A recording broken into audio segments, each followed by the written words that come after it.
ba phi per khat yang ga tang shisien kumba nga chu per khat ya phi man la ka por khyllem ma phi shingim kam day ka ba ki sin tiu ki pu khyllem rong tang shisien to Kynmaw Tang Shisien hakane ka birthday ka ba dum Kyrteng trong phi ka sawa ha baro sao dong Tang Shisien to Kynmaw Tang Shisien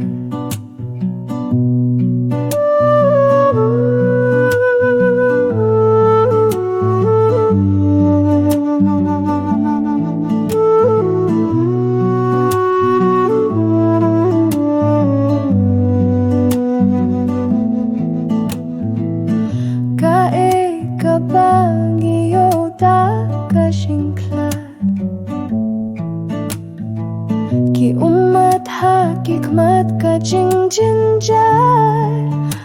Kaba mynsiem ngadang long hi ubriu ubait wat la dang shashet lindet Tang Shisien to Kynmaw Tang Shisien hakane ka birthday ka ba dum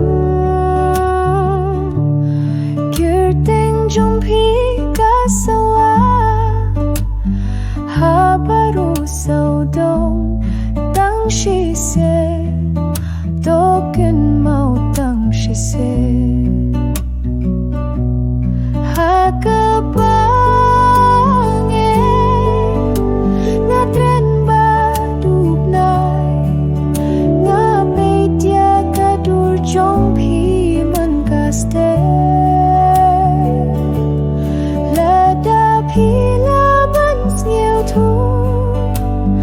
lem yang Tang Shisien dos ga thu ya ka jingieit jonga Tang Shisien to Kynmaw Tang Shisien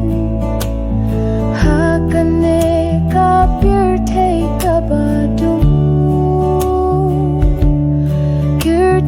trong phi ka sawa